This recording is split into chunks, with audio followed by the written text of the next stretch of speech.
Esse vídeo propõe discutir as reflexões sobre o corpo presentes na teoria sociológica de Pierre Bourdieu, articulando conceitos como hábitos e violência simbólica em relação à mulher.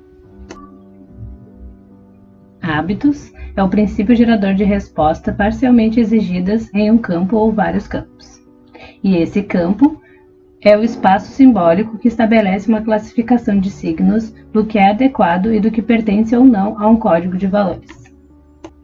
É a partir do hábitos que práticas distintas e distintivas são geradas, estabelecendo desse modo diferenças entre o bom e o mal, o certo e o errado e o central e o periférico.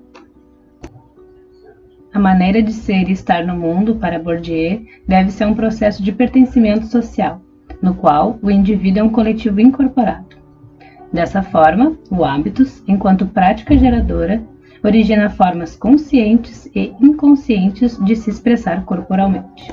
É a partir daí que se pode compreender a violência simbólica como uma forma de poder que se exerce entre os corpos sem qualquer coação física, em que a ordem social determina a ordem do corpo. A violência simbólica é uma violência suave e invisível às próprias vítimas. Nela, o dominado não se opõe ao seu opressor, seja ele como indivíduos ou instituições, pois não se percebe como vítima do processo, o qual considera natural.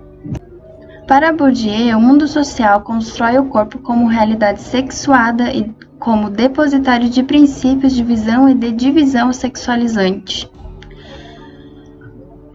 A diferença biológica entre os sexos, ou seja, masculino e feminino, é especificamente a diferença anatômica entre órgãos sexuais, e pode assim ser justificativa natural da diferença socialmente construída entre os gêneros. Essa divisão entre os sexos, como hábitos, parece estar na ordem natural das coisas. Os homens ocupam a posição dominante, enquanto que as mulheres de dominadas. São relações de gênero que conspiram para criar mulheres dóceis, amáveis, sensuais, delicadas, comportadas, submissas, disciplinadas, cuidadosas e assim sensíveis e fracas, emotivas e menores. A revista Fórum, no dia 27 de novembro de 2019, publicou uma matéria sobre a violência que a atriz Cacau Protásio passou enquanto interpretava uma bombeira. Ela estava gravando um filme no Batalhão de Bombeiros do Rio de Janeiro e acabou sendo alvo de ofensas pelo grupo de bombeiros. Há diversas formas de violência sobre o corpo feminino nesse discurso, o que demonstra que estar acima do peso e ser negra foge dos padrões corporais femininos aceitos e moldados. Além disso, os ataques homofóbicos aos bailarinos e a dissociação com a figura do bombeiro demonstra que o corpo afeminado não é adequado para tal cargo. As mulheres são vistas, assim, como uma mulher objeto, que deve ter a casa e a família como riquezas e, além disso, ser detentora da beleza, como objeto estético. Como o caso da atriz Paula Oliveira, que virou alvo de críticas sobre seu corpo após as filmagens de uma cena na praia. Alguns sites de notícias colocaram que enquanto a atriz estava fora dos padrões, que a perna estava feia e que as nádegas pareciam ter passado por cirurgia plástica, enquanto que o ator que contracenava com ela esbanjou um corpão musculoso. Dessa forma, incansavelmente sob o olhar dos outros, as mulheres se veem obrigadas a experimentar a distância entre o corpo real, a que estão presas, e o corpo ideal, a que procuram se aproximar. Outro caso que merece destaque é a entrevista realizada com Marcela Temer, mulher do ex-vice-presidente Michel Temer, no qual ela se denominou bela, recatada e do lar. Nota-se que há uma cumplicidade da mulher em relação à violência simbólica e assim a naturalização do papel feminino como objeto pertencente à ordem masculina, sendo receptiva, sensível, atraente e disponível. Para Bourdieu, a dominação masculina não precisa de justificação. Está presente em discursos, poemas, no Estado, na escola, nos meios de comunicação e entre outros, como práticas rituais, ou seja, pelo hábitos. Como as declarações dadas pelo atual presidente da República do Brasil, Jair Messias Bolsonaro, em um programa televisivo em 2016. Olha, você não tem... Olha, no serviço público, você não tem distinção. Se fizer nós fizemos um concurso para sermos sargentos do Exército, a gente vai ganhar a mesma coisa. Para sermos aqui médicos do... hospital, qualquer PUF, é a mesma coisa. Agora, na questão privada, nós não temos como interferir. Fica no livre-arbítrio do empregador. Que você acha? Eu não empregaria com meu salário. Mas tem muita mulher que é competente. Eu acho que essa igualdade... Tem muita mulher que é competente. Muito mais competente do que homem. Machista. Fala com o teu pai aqui, vai. A justificativa de Bolsonaro durante a entrevista é que não empregaria mulheres com o mesmo salário dos homens porque engravida. E dessa forma, mais uma vez, por meio do poder simbólico, espera-se que o homem tenha maior capital que a mulher, independente do tipo. Nesse caso, por mulheres serem pessoas com útero e então passíveis de engravidar, utilizando a biologia para justificar a violência simbólica. As políticas de Estado conservadoras garantem a continuação e até mesmo a intensificação dessa hierarquização masculina, como exemplo de notícia publicada pela revista Veja, na qual o deputado federal Márcio Labre apresentou um projeto contra o uso de anticoncepcionais femininos. O parlamentar contraria a literatura médica e científica.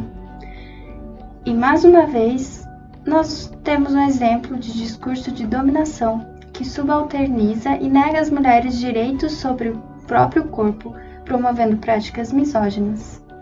Assim, a mulher precisa ser incorporada como gestora do lar, da família, a mãe, sem direito à escolha sobre o seu próprio corpo. Damares Alves, ministra da Mulher, Família e Direitos Humanos do governo Bolsonaro, comemorou a sua nomeação falando a seguinte frase: menino veste azul e menina veste rosa!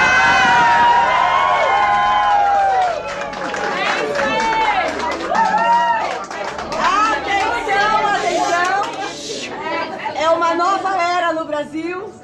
Menino veste azul e menina veste rosa!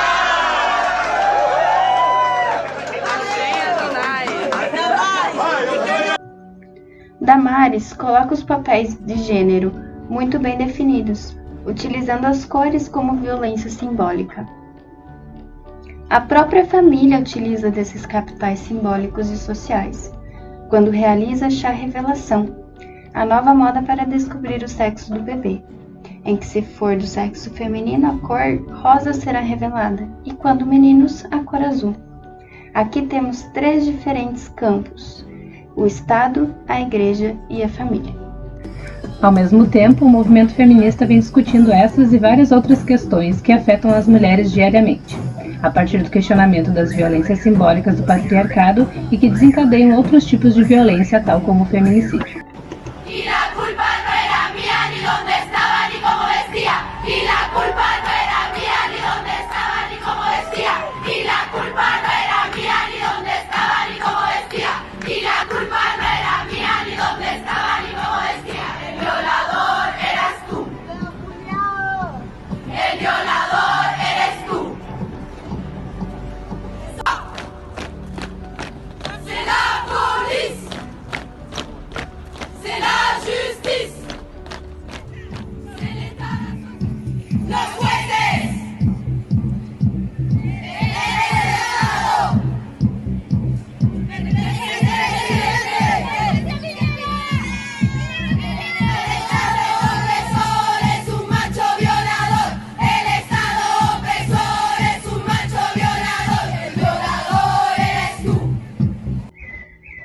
O documentário Corpo é Nosso discute a libertação do corpo da mulher brasileira, mesclando entrevistas, cenas ficcionais e imagens, que, além disso, discutem também sobre o feminino através da desconstrução do masculino. Mesmo que sempre tem que ser meio podada, né?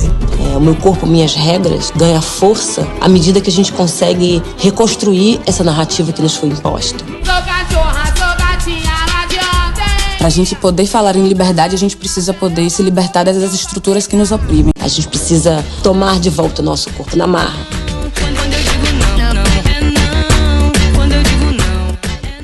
Nós somos budianas. Eu sou budiana. Eu sou budiana. Eu sou budiana. Eu sou budiana. Diana, pra mim é que de dominação. É tudo relacionado ao hábitos. O hábitos é o simplificador de práticas. Nós o incorporamos na família, na escola, no grupo social. As mulheres somos construídas socialmente como gestoras de bem do lar, como se fôssemos interiores. Até parece. É que a diferença objetiva é incorporada, né? Os homens e as mulheres são moldados na construção social de acordo com seu gênero. Só que nessas